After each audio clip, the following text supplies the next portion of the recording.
네, 이제 계속해서 고린도전서 11장 이제 후반부 말씀을 읽겠습니다.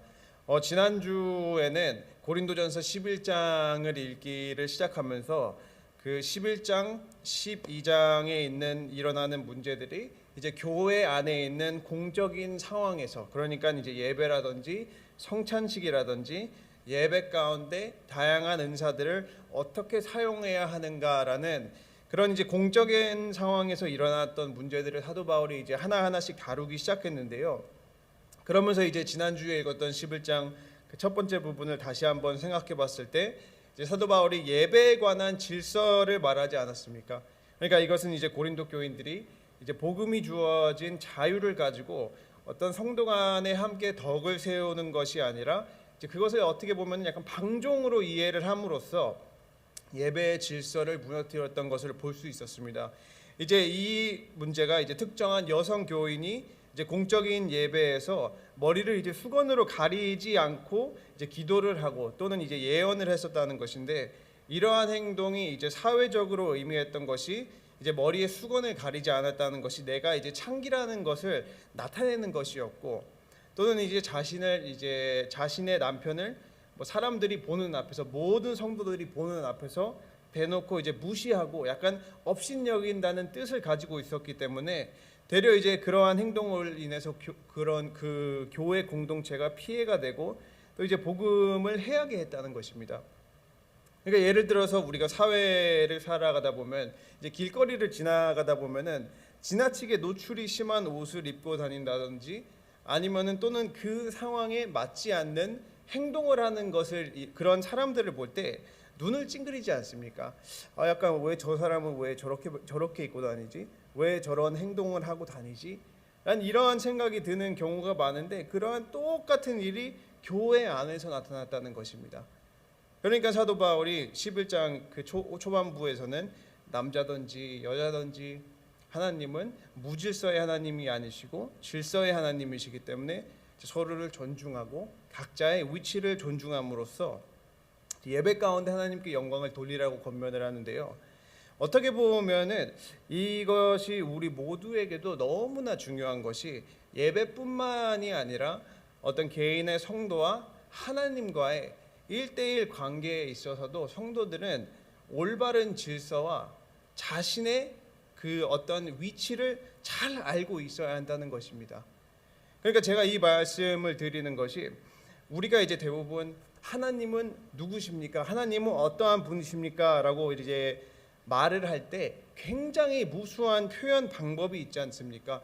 영원하신 하나님, 거룩하신 하나님, 사랑의 하나님, 은혜의 하나님, 정의, 공의, 지혜, 능력, 이런 것들이 엄청나게 많은데, 이제 대부분의 사람들은 이게 굉장히 특정한 하나에 이렇게 치우치는 모습을 보일 수도 있다는 것입니다. 예를 들어서 이제 1세대 크리스찬들, 1세대 이제 어른 크리스찬들하고 2세대 아이들 크리스찬을 이렇게 비교를 해봤을 때 이제 다 그렇지는 않지만 대부분의 1세대 크리스찬들은 어떻게 보면은 잘 표현하면 형식이 잘 갖춰져 있고, 안 좋게 표현하면 좀 딱딱하고, 그러니까 하나님의 거룩하심, 전지전능하심, 또는 약간 능력, 약간 이런 것에 초점이 맞춰져 있지 않습니까? 또 그와 반대로 이 세대들은 어떻게 보면 어떤 관계, 좋게 말하면 관계, 그렇죠? 좀 안 좋게 표현하자면은 그 질서가 없는 약간 그런 식으로 보일 수도 있는데, 이 세대는 어떻게 보면 하나님의 사랑, 자비하심, 하나님의 은혜, 내 모습 이대로. 그래서 이제 많은 이제 사람들이 좋아하는 그 문장 중 하나가 Come as you are 아니겠습니까? 내 모습 이대로.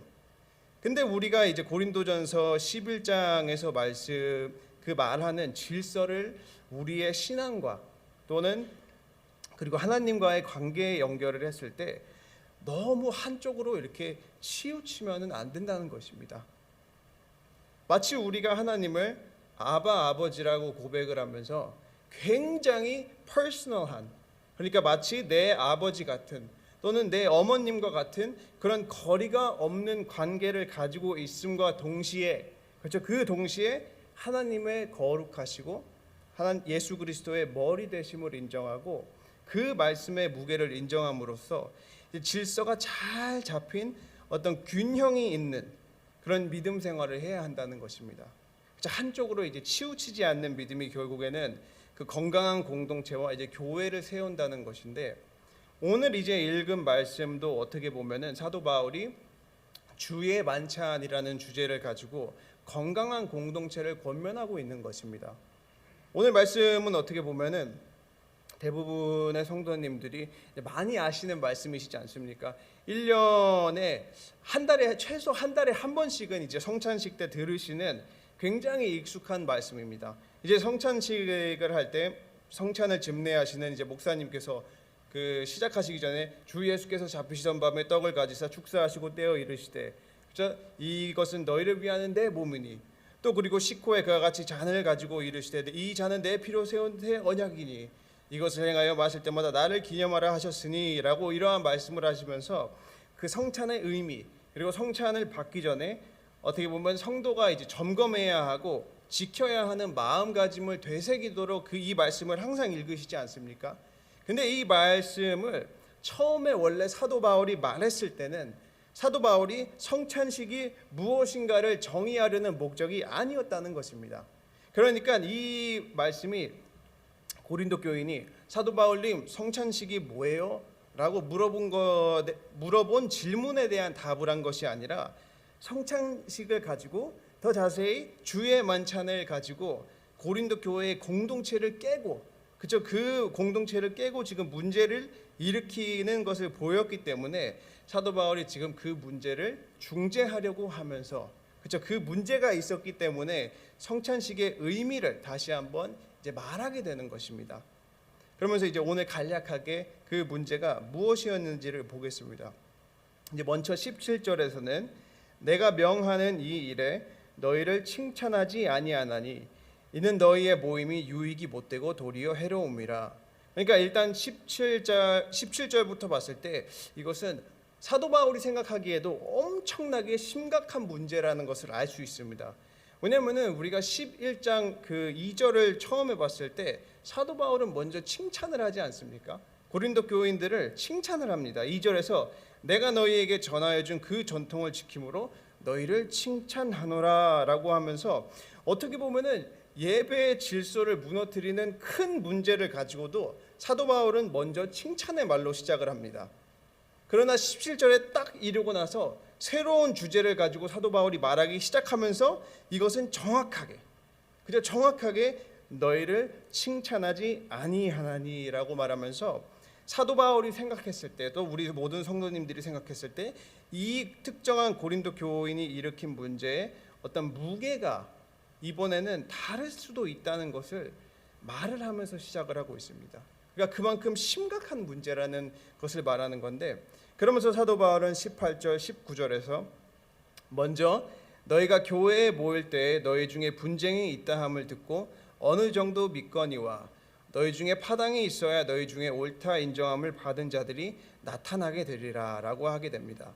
그러니까 이것이 말하는 것은 이제 사도 바울이 고린도 교회에서 가지고 있었던 그런 문제라든지 분쟁에 관한 소문을 처음 들었을 때는 믿고 싶지 않았다는 것입니다. 믿고 싶지 않았는데 들어보니까 그 사실이었기 때문에 책망하지 않을 수 없다는 것을 표현하고 있는데, 그런데 여기에서 중요한 것은 여기에서 이제 너희 중에 파당이 있어야, 너희 중에 파당이 있어야 너희 중에 옳다 인정함을 받은 자들이 나타나게 되리라라고 말을 할 때는 그 교회 안에서는 파당이 있어야지, 교회에 분쟁이 있어야지라고 말을 하는 것이 절대로 아닙니다. 그러니까 이제 교회가 갈라지라고 권면을 하는 것이 아니라 사도 바울이 지금 이 말을 하는 이유가 고린도 교회가 이미 갈라지고 이미 파당이 존재한다는 것을 어떻게 보면은 긍정적으로 표현하는 것입니다. 그러니까 그 분쟁이 일어나라고 하는 것이 아니라, 이 말은 이제 애초에 교회 안에 분쟁이나 파당이 없고 서로 어떤 건강한 공동체를 이루는 것이 하나님께서 보시기에 가장 좋지만, 만약에 이러한 경우가 이러한 분쟁이라든지 파당이 불가피하게 생겼을 경우에, 그러니까 이러한 일들이 불가피하게 생겼을 경우에 이러한 위기들은 하나님의 섭리 가운데서, 그렇죠, 진리를 이제 드러내는 역할을 하고, 또 위기를 통해서 어떤 크리스찬을 더 성숙한 사람들로 성장할 수 있다는 의미에서 파당이 있어야 옳다 인정함을 받는 자들이 나타난다라고 이제 말을 하게 되는 것입니다. 그러면서 이제 20절, 21절에서는 그 문제를 이제 자세히 말하기 시작하는데, 한번 읽어드리겠습니다. 20절, 21절.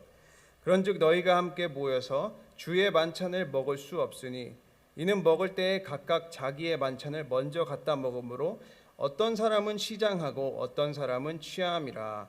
그러니까 여기 이때 당시에 주의 만찬, 그러니까 영어로는 Lord's Supper라고 말을 했다면은 아주 간단하게 말하면 그냥 성찬식이라고 말할 수도 있지만, 이때 당시에 사용했던 주의 만찬은 성찬식의, 지금 우리가 알고 있는 성찬식의 개념과는 조금 이제 다른 요소가 들어가 있습니다. 그러니까 이제 대부분의 초대교회 교회에서 주의 만찬을 생각할 때 두 가지로 나뉘어져 있습니다. 애찬과 성찬.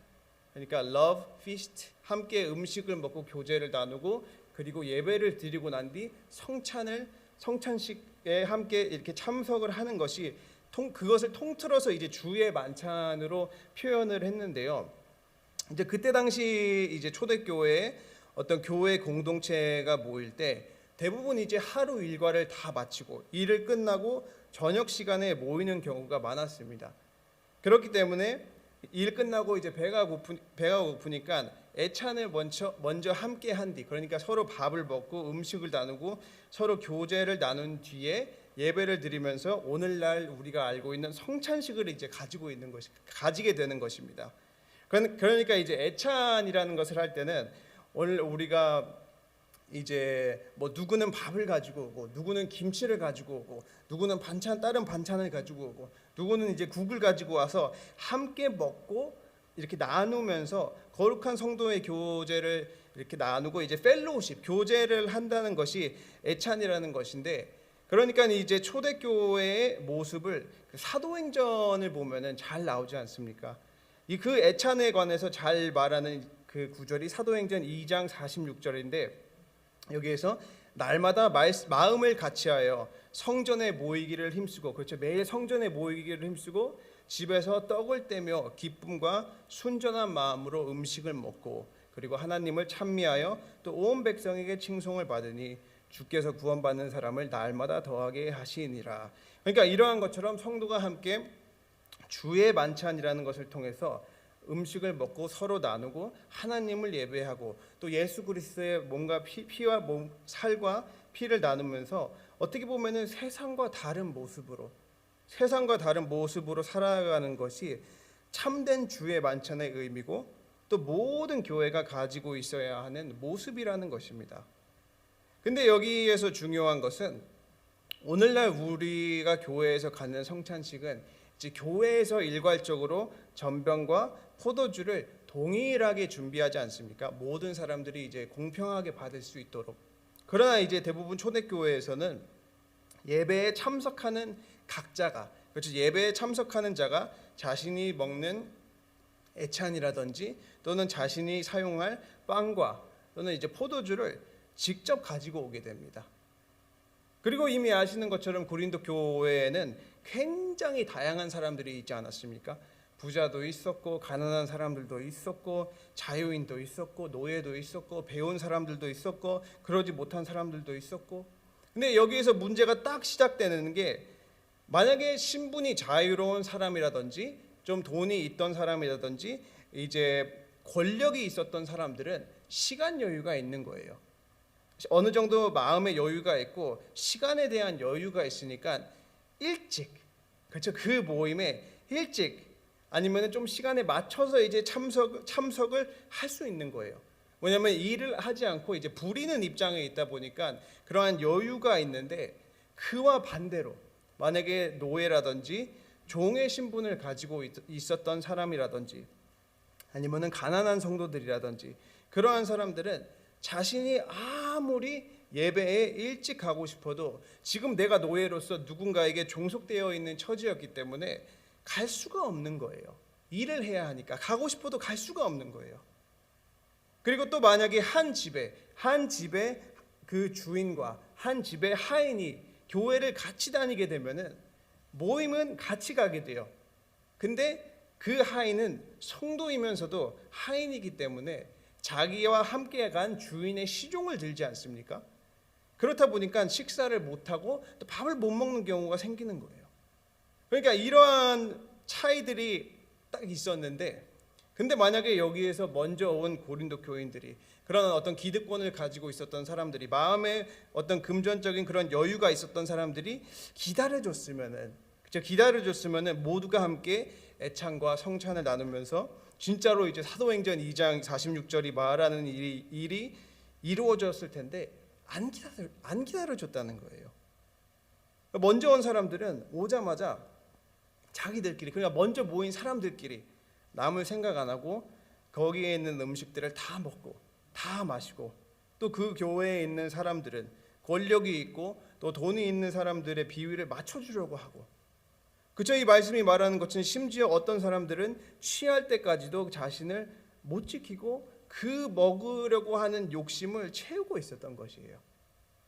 그러한 모습 가운데서 고린도 교인들 중에 약자들은, 노예 신분이라든지 그런 가난한 사람들은 하루 종일 일을 하고 배고프고 지친 마음으로, 그쵸? 그 마음을 가지고 허기진 배를 조금이나마 애찬을 통해서 달래고, 또 힘들고 고된 삶을 예수 그리스도를 통해서 위로를 받으려고 교회를 왔는데, 딱 교회에 오니까 음식은 하나도 없고 성찬에 사용할 빵과 포도주는 다 동이 나 있고, 또 먼저 온 사람들은 취해서 난리 부리고 있고 그러고 있는 거예요.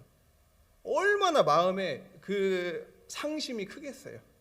내가 하루 종일 일하고, 내가 하루 종일 안 좋은 신분으로 일을 하고 힘든 마음으로 교회에서 조금이나마 위로를 받으려고 성도와 함께 교제를 나누고 성도와 함께 얘기를 하고, 그저 거룩한 교제를 나누고 성찬식에 참여하려고 하는데 나 빼고 다 먹은 거예요.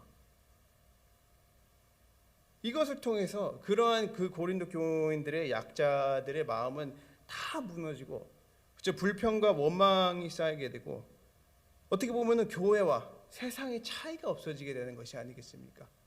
차이가 없어지게 되고 결국에는 더 이제 교회가 갈라지는 문제가 일어나게 된 것인데, 그렇기 때문에 사도 바울은 지금 17절에서 너희를 칭찬하지 아니한다라고 말을 하게 되는 것입니다.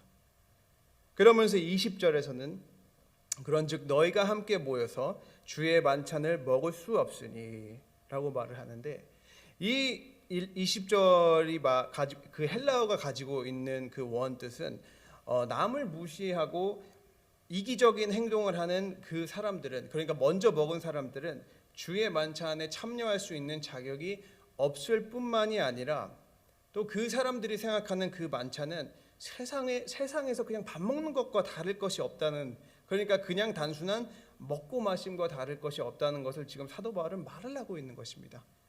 그러니까 애찬으로부터 성찬식까지 그 의미를 놓치고 그 의미를 잃어버리고 거룩한 성도의 그 만찬을 그냥 일반 식사로 만들었다는 것입니다.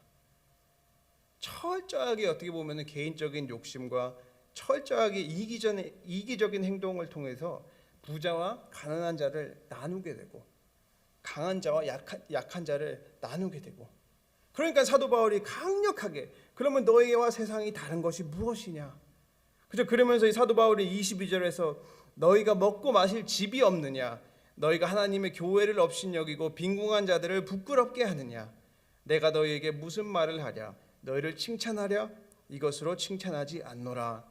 그러니까 사도 바울이 말하는 것은 지금 하는 너희들이 하는 행동은 세상에서 먹고 마시는 것과 다를 것이 없으니 그러면 차라리 교회에 오지 마라. 그렇죠? 그 교회에 오지 말고 집에서나 먹어라. 지금 그러한 말, 강력하게 그러한 말을 하는 것입니다. 그러니까 참된 공동체의 목적은 하나님을 예배하고, 그렇죠? 그리스도께서 명하신 것을 따라 하나님의 사랑을 실천해야 되는데, 고린도 교인들은 자신의 지금 교회 안에서도 자신의 어떤 이기적인 욕망을 채우기 위해서 특히 교회 안에 있는 약자들에게 피해를 줬다는 것입니다. 기득권이 없는 사람들에게 피해를 주고 있다는 것입니다. 그러니까 주의 만찬을 통해서 교회를 세우는 것이 아니라 주의 만찬을 가지고 하나님의 백성을 나눴다는 것입니다. 무시했다는 것입니다. 그리고 사도 바울이 또 빈궁한 자들을 부끄럽게 하느냐라는 것인데, 이 빈궁은 단순히 가난한 자를 말하는 것이 아니라 아무것도 가지지 못한 자를 가리키는 것입니다. 그러니까 아무것도 가지지 못한 자. 그러나 그럼에도 불구하고 그들도 하나님의 백성으로 택하심을 받았는데, 기득권을 가지고 있는 사람들이 자신의 눈앞에 보이는 것만 치중을 하면서 하나님의 백성을 분리를 했다는 것입니다. 하나님의 백성을 구별을 시키는 죄를 범했다는 것입니다. 근데 이것을 가지고 어떻게 보면은 우리 모든 성도님들도 다시 한번 이제 자신을 점검해보고 생각해봐야 하는 것이, 우리 현재 사회 안에서 우리 현재 있는 교회 안에서도 이제 크게 별반 다를 것이 없는 모습이 너무나도 많다는 것입니다. 나누는 것보다는 내가 조금 더 가져가려고 하고, 맛있는 것이 있으면은 남이 먹을 수 있도록 내가 조금만 먹는 것이 아니라 내가 조금이라도 더 많이 먹으려고 하고, 그러니까 내가 만약에 교회 안에서도 조금이라도 기득권이 있고 권력이 있다고 이제 생각이 들면은 그것을 가지고 약자를 이제 휘두르는 일이 너무나 많다는 것입니다. 또 반대로 봤을 때 교회 안에서 조금이라도 권력이나 돈이 있는 사람들이 오면, 그러니까 금가락지 끼고 있는 사람들이 오면은 그 사람들의 비위를 맞춰주려고, 조금이라도 그 사람들을 통해서 이익을 얻으려고, 그러니까 철저하게 세상에서 가르치고 있는 방법이 교회 안에서도 판을 치고 있다는 것이에요. 그러니까 세상은 조금이라도 더 갈취하는 것을 가르치고 내 편안함을 위해서 남을 희생시키고 내가 성공하기 위해서 주변 사람들을 밟도록 가르치지 않습니까? 그것이 세상의 방법인데, 그것을 똑같이 교회에 가지고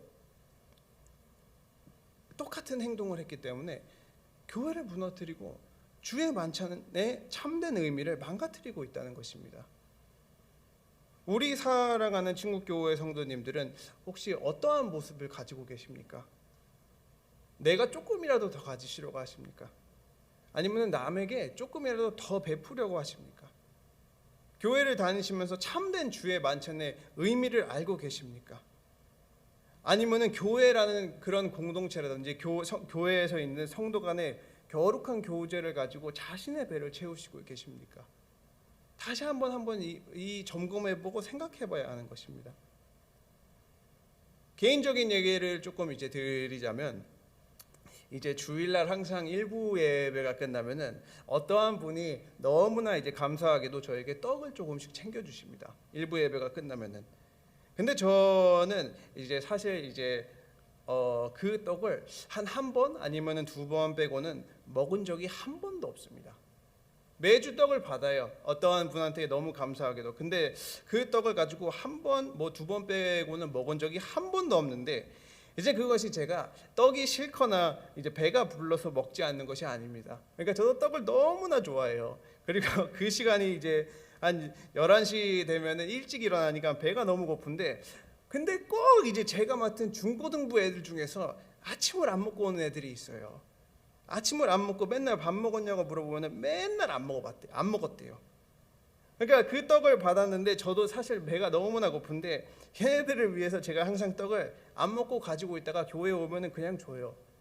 그러니까 제가 이거를 말씀을 드리는 것은 제 자랑을 하려고 하는 것이 아니라 먼저 말씀을 알고, 그렇죠? 그리고 오늘 고린도전서 11장 후반부를 함께 읽은 우리 모든 성도님들은 남을 기다리고, 그렇죠? 남에게 베푸는 것이 함께 모든 사람들과 함께 교제를 나눌 때 더 복이 되고, 그렇죠? 더 덕을 세우고, 그리고 사도 바울이 20절에서 말하는 것처럼 그렇게 해야만, 나만 생각하는 것이 아니라 남을 생각해야만 주의 만찬에 참여할 자격이 주어진다는 것입니다. 그러니까 아무나 참석하는 것이 아니라.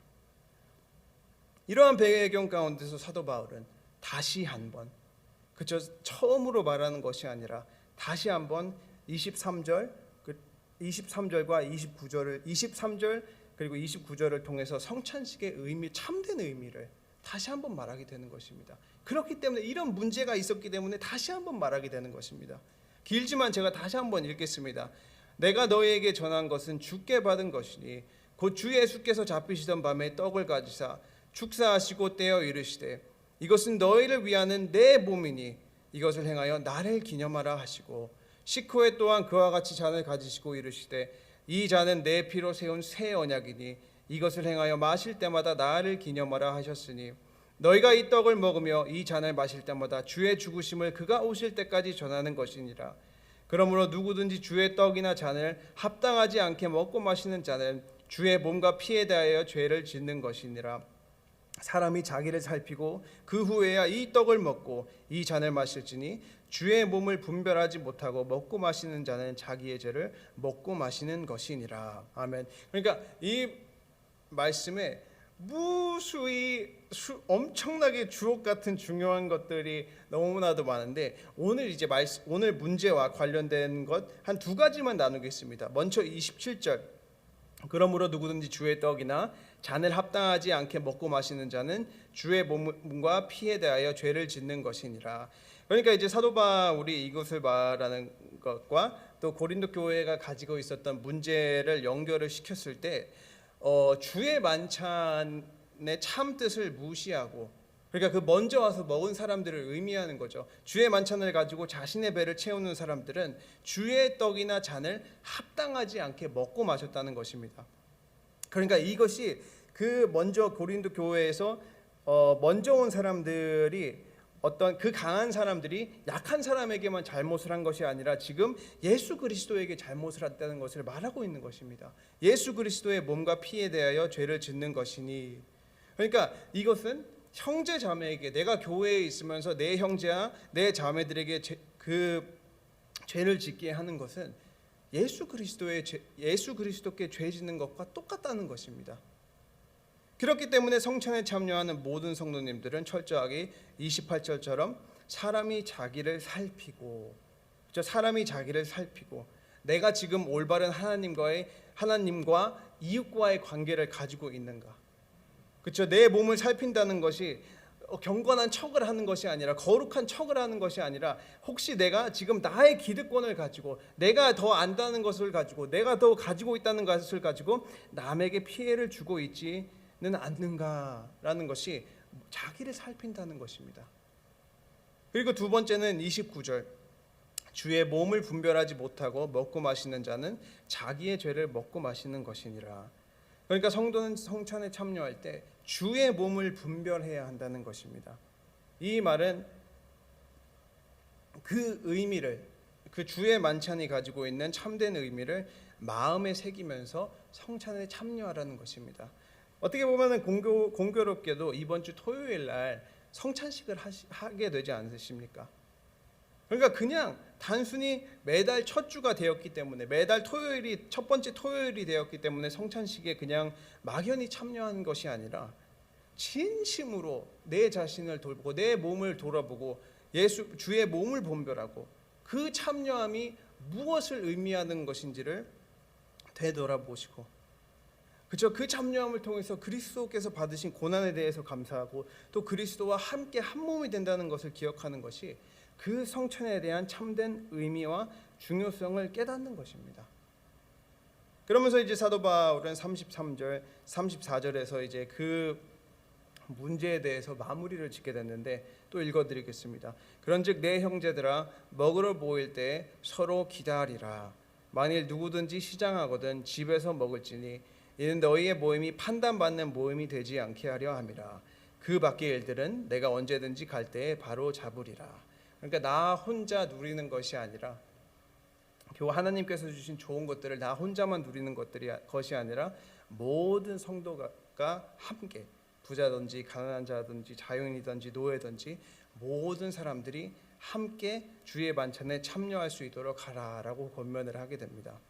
그리고 만약에 너무 배가 고파서, 먼저 왔는데 너무 배가 고파서 못 참겠으면은 먼저 집에서 밥을 먹고 오라라고 굉장히 현실적이고 사용할 수 있는 권면을 하는 것을 볼 수 있습니다. 그러니까 성도 설교를 이제 마무리 지으면서 또 다시 한번 생각해 볼 수 있는 것은, 온 교회 성도님들이 함께 먹어야 하는 성찬 예식을 기다리지 못하고 자신들만 먹었던 고린도 교회는 얼마나 미성숙한 교회였습니까? 그렇기 때문에 사도 바울을 통해서 고린도 교회를 징계하셨지만 여기서 알아야 할 것은 고린도 교회를 포기하시지는 않으셨습니다. 포기하셨으면 사도 바울을 통해서 그 메시지를 전하시지 않고 그냥 그대로 놔두셨겠죠. 그대로 놔두고 그대로 그냥 자기네들이 하다가 이제 놔두셨을 텐데, 고린도 교회를 사랑하셨기 때문에, 그렇게 미성숙해도 고린도 교회를 사랑했기 때문에 올바른 길로 갈 수 있도록 사도 바울을 통해서 가르친 것입니다. 그러니까 이 말씀을 가지고 혹시, 그렇죠? 우리 사랑하는 친구교회 성도님들도 주님 보시기에 고쳐야 할 부분이 있으십니까? 그러니까 남을 배려하지 못하고 자신의 이기심만 추구하는 것이 아직도 있으십니까? 그러니까 오늘 새 하루를 사시면서 그러한 것들이 있는지 하나님 앞에서 우리 자신들을 한번 돌아보시고 진심으로 점검을 해보시고, 주님께서 원하시는 모습으로 온전하게 성숙해져가는, 하나님께 쓰임받는 저와 또 친구교회 성도님들이 되시기를 주님의 이름으로 축원합니다. 아멘. 기도하겠습니다.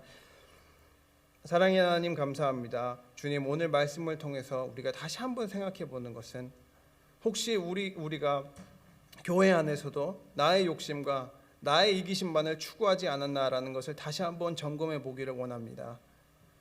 고린도 교회에게 사도 바울을 통해서 훈계와 말씀으로 가르치신 것처럼 우리도 하나님의 말씀을 읽으면서 그 말씀을 달게 받고 또 회개하고 또 변하여 내 주변 형제와 자매들을 살피고 사도행전 2장이 말하는 참된 교회를 서로 나누고 서로 교제하고 하나님만을 오직 예배하며 그 날마다 수가 더해져가는 신국교회가 될 수 있도록 도와주시옵소서.